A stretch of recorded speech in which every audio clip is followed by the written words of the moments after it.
Hello, my friends. Welcome once again to Kardec Radio. This is Spiritism, a closer look. We do this every Wednesday at 7 p.m. Eastern Time. Luiz Lima here in Orlando today, broadcasting for you. And tonight on this program, we're going to take a closer look at religiousness and religiosity.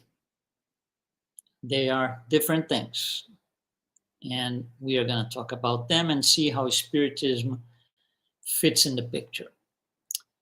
So, religiousness, and religiosity, both of them are concepts linked directly to religion.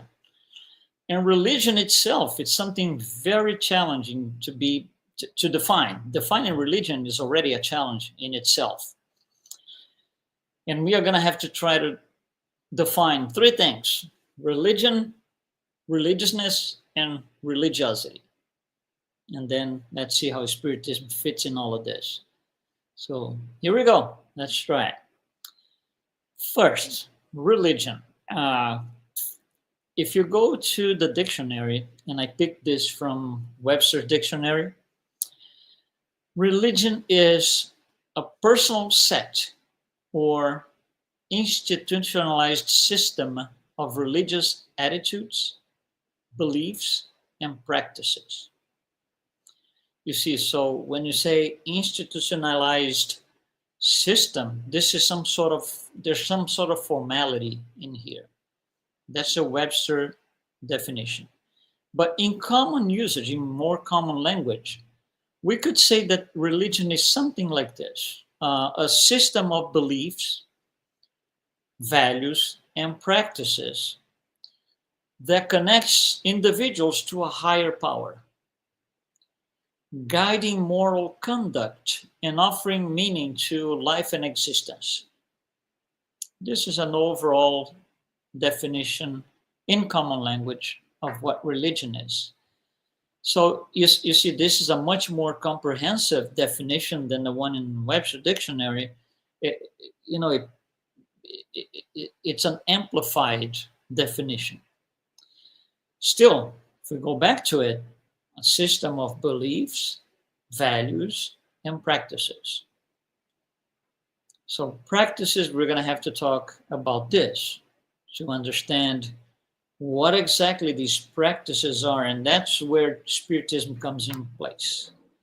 So this is religion. How can we define religiousness and religiosity? Let's start with religiousness. Religiousness refers to something internal, some inner connection with the divine. It's personal. It's heartfelt. It aligns with the divine law, with the law of God, and it's focused on moral transformation, moral improvement. That is religiousness. For example, the Good Samaritan. It's based on religiousness. He did what he did to help the other man. Something very personal to him. It mattered to him. He didn't do that because, somebody told him to do this, or it was written somewhere for him to do it. No, it's very personal. He decided to do that himself. He puts his heart on doing that, helping that man. So it has to do with the internal being, with the soul. Now, defining religiosity, that's a whole different story. Also, in common language, we could say religiosity refers to an external expressions of religion, such as rituals, appearances, dogmas, adherence to traditions, attendance, all of these things. They are external to the being. For example, the Pharisees that Jesus had all the time. Jesus had to,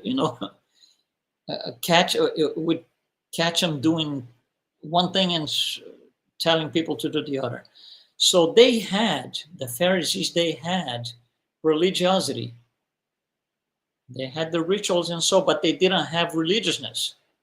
They were not doing that from the heart as a personal tool for transformation. No, they were just following guidance from manuscripts. That's religiosity. So that's the biggest difference. One, religiousness is internal. The other, religiosity, it's external.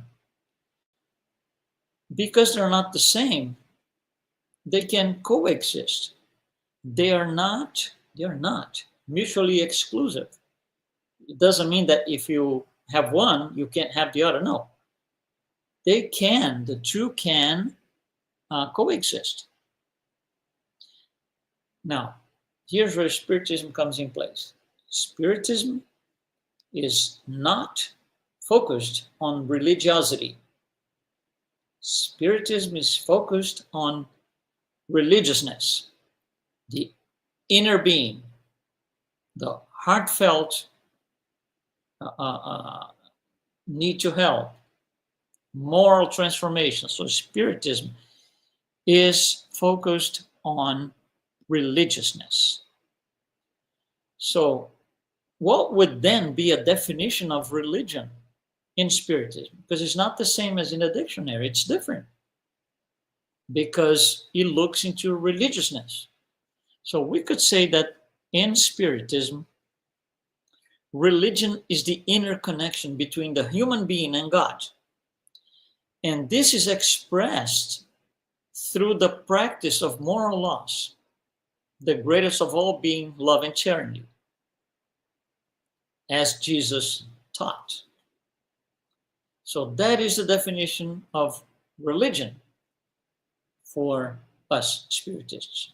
So it's not, religion for us is not at all based on rituals, on dogmas. There are no sacred books. There are no priests, no pastors. There's not a human figure that is above in terms of an organization, formality. There is no such a thing. Spiritism is based on spiritual evolution, the evolution of the intelligent principle through self-knowledge, through reason, and through servicing others. So those are definitions that differ from the standard definition of religion, and sometimes things get a little bit confused. So when we said a few minutes ago, practice, if you are under the umbrella of religiosity, it means doing this thing, going to that place. That's the practice. You have to practice this. You have to go to this particular church. You have to do this particular thing on a certain day of the week, whatever. That's not what Spiritism's practice means. It's not rituals as organized religion and everything that comes with it. It's practice, meaning we're going to practice our array of virtues, all of them, our array of virtues towards performing good deeds. Again, charity being the greatest. So that's what Spiritism teaches. Performing good deeds, performing charity work. So what complicates a little bit for us Spiritists is, and we get this all the time, we are often asked, what is your religion? That complicates, because you're talking about religion, organized religion with dogmas, rituals or so, or religiousness. So for us to respond becomes a little bit of a challenge. So the best thing to do is, before answering or responding to the question, we should ask the person who is asking us, what is religion for you? What do you define as religion? So if the person gives us their definition of religion, then we are going to address, yes, that's what we understand as religion, or no, it doesn't. It isn't. Because we don't know when they, asking us, use the word religion, you don't know where they are. We don't have the reference if we don't know the person. So if we just simply answer without trying to gather more information to provide a more concise answer, our answer can be very misleading. And I'll tell you, this kind of thing happens to us a lot. What is your religion? So, religiosity, let's talk about this a little bit. Then we're going to talk about religiousness. Religiosity can become outdated because the world evolves, habits change, interpretation changes because we have more knowledge now than before, and so on. So religiosity can very easily become outdated to a point where we have a certain practice, say a ritual, and one day we might just ask, why are we doing this? And we cannot trace back to a certain answer in the past. We don't even know because it's so outdated. So there's a few things that we need to comment here. We're going to make a comment on 4 things. First, religiosity attaches us to the form, not to the essence. Looks into the form, how to practice, how to do things, not the essence. Here's an example. If you repeat a prayer without feeling, without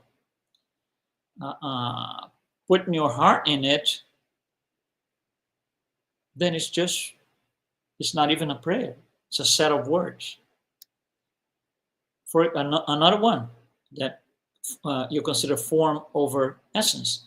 If you attend services without reflection.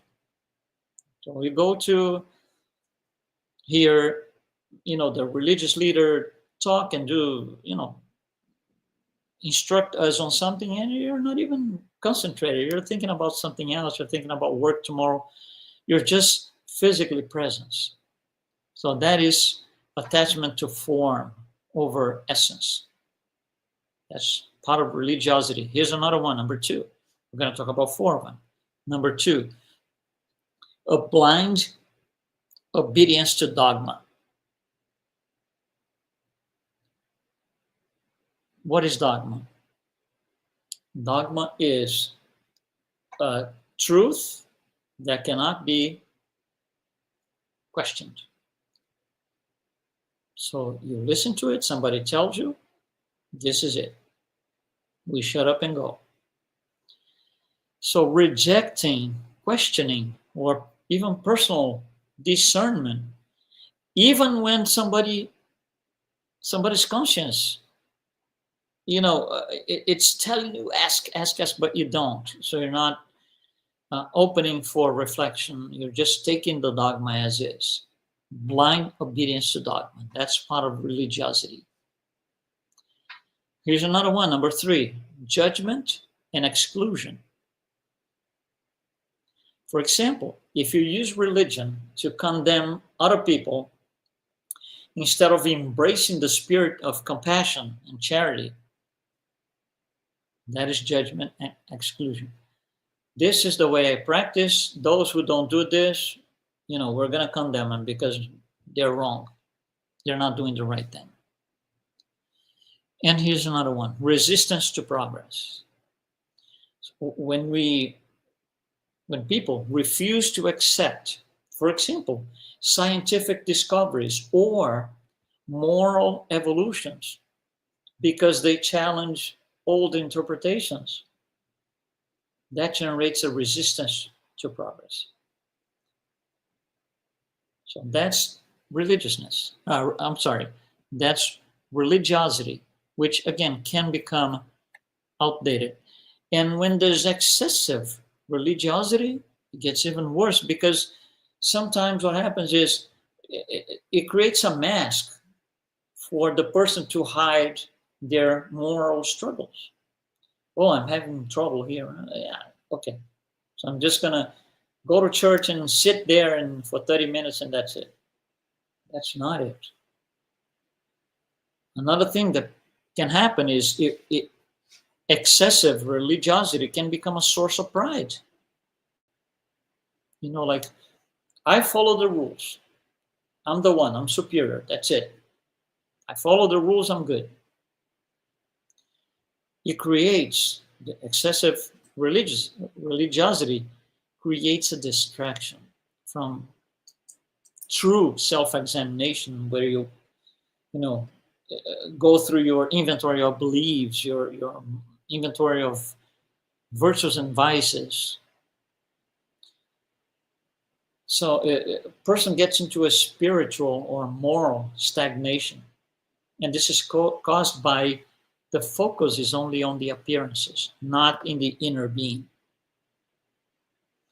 Now, moral stagnation is a risk. If I go to church, therefore I'm good. You're never going to get better. I follow the rules, so I'm good, I'm safe.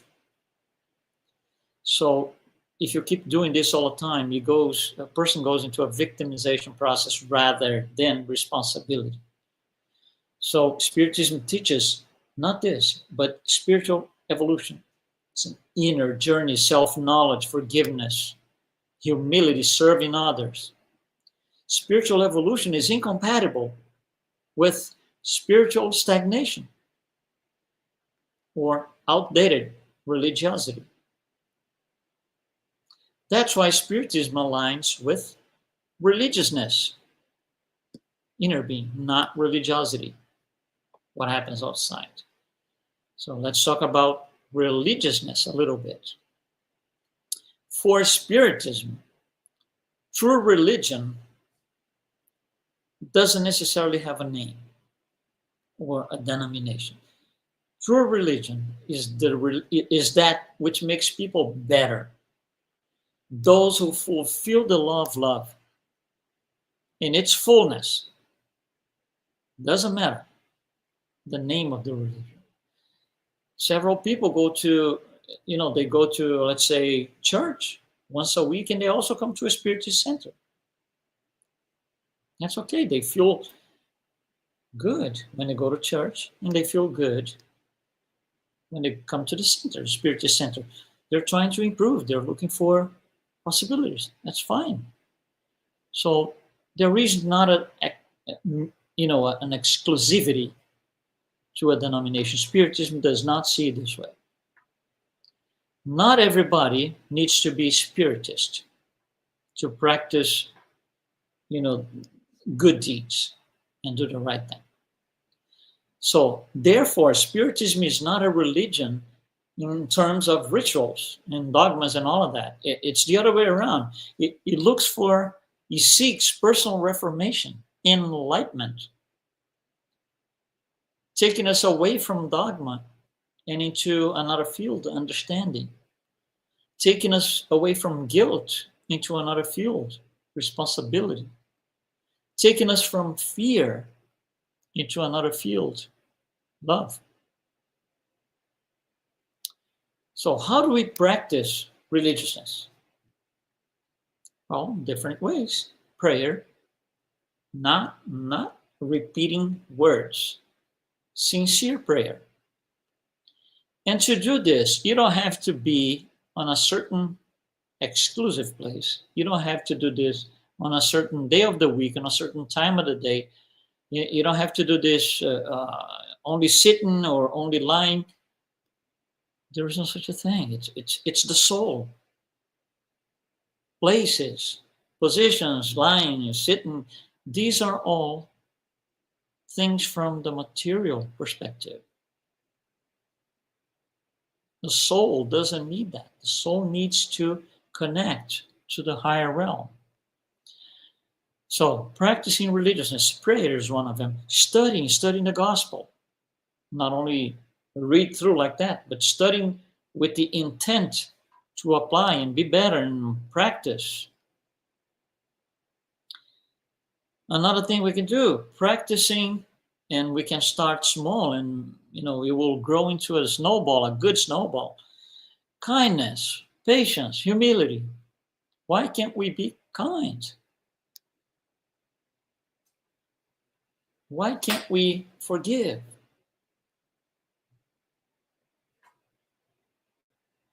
By the way, the greatest merit in forgiveness is to forgive those who cannot even ask you for forgiveness. They're so tight in their heart. They cannot even ask you for forgiveness. If you're able to forgive those, that's a lot of merit right there. Another thing that we do to practice religiousness, serving other people, especially those in need, in pain, going through illnesses, in hospitals. Religiousness is not professed, is lived. And that marks the biggest difference between religiousness and religiosity. Now, in Spiritism, we embrace faith as part of religiousness. The being connected to the divine. Faith is part of it. However, it's not blind faith. Not blind faith. It's rational faith. You see, if I do something like this, I have a lot of faith. I think I'm gonna, just have a better job. Okay. But if you sit and don't do anything, waiting for somebody, for your new supposedly boss, to knock on your door and say, I found you, come work for me. That's irrational, that kind of faith. We need to work on things. We need to do it. That's the rational faith. We need action with faith. Religiousness in Spiritism seeks for personal transformation. It has charity as the foundation of spiritual life. It internalizes divine law rather than simply obey it. Obey the law is one thing. Internalize the divine law is another thing. And I usually say this. The law says don't kill. But if you don't know why you should not kill, it might not make any sense to you, and you just keep killing. Now, when Spiritism comes on board and explains why you shouldn't kill, that's a whole different story. You can still kill, it's free will. However, you know what's coming. Now you have the explanation.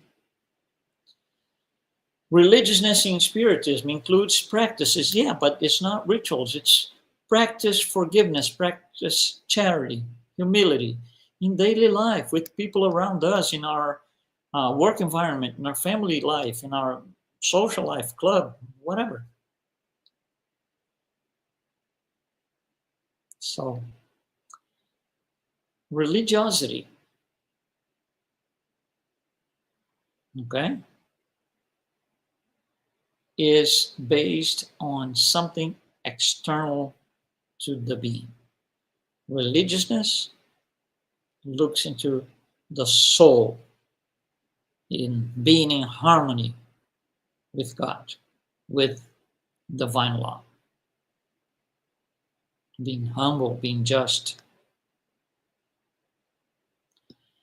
So we spoke about evolution. Religion, we could say that religion evolves for those who practice religiousness. How come religion evolves? Because if we get better, if we, as people, as incarnate spirits, if we evolve, we are able to understand more.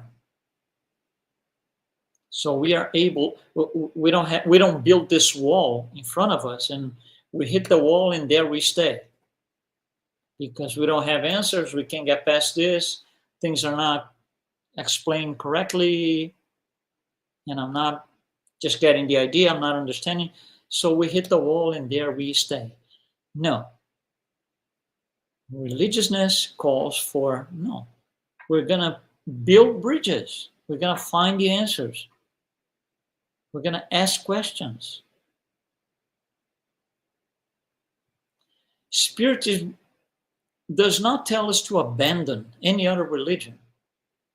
No, I mentioned that. It's a call so we can elevate our souls morally through reason, personal growth, love. So we are in the middle of all of this. How do we go from here, right? So one important thing is evaluate our beliefs. Inventory our beliefs. What do I believe? Do I believe this thing or that thing?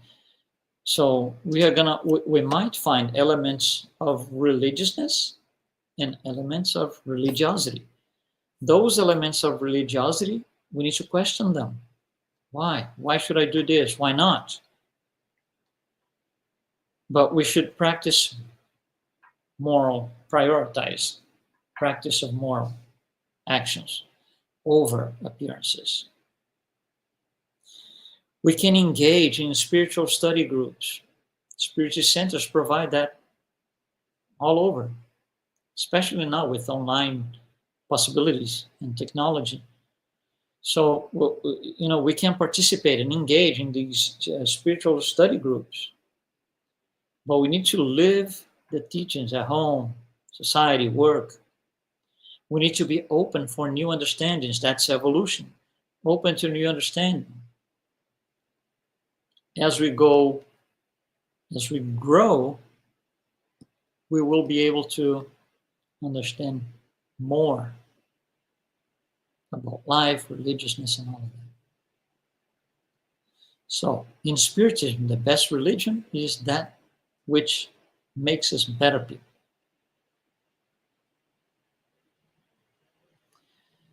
Spiritism is about evolution of the intelligent principle.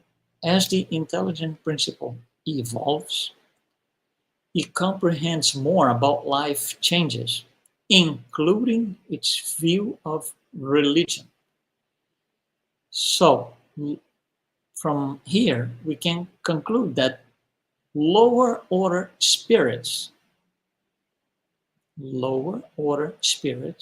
blame God for everything. Higher order spirits thank God for everything. So all of us, we are being challenged to move from blaming to thanking. In order to do this, we need to kind of move away from religiosity and move into religiousness. And that's what Spiritism teaches. That's what we should be doing if we want to be better people, if that's our goal in life, and it should be. Thank you so much for being with us on this program about religiousness and religiosity. Spiritism, a closer look. We'll come back next week. We do this again every Wednesday at 7 p.m. Eastern Time. Thanks so much. Be well.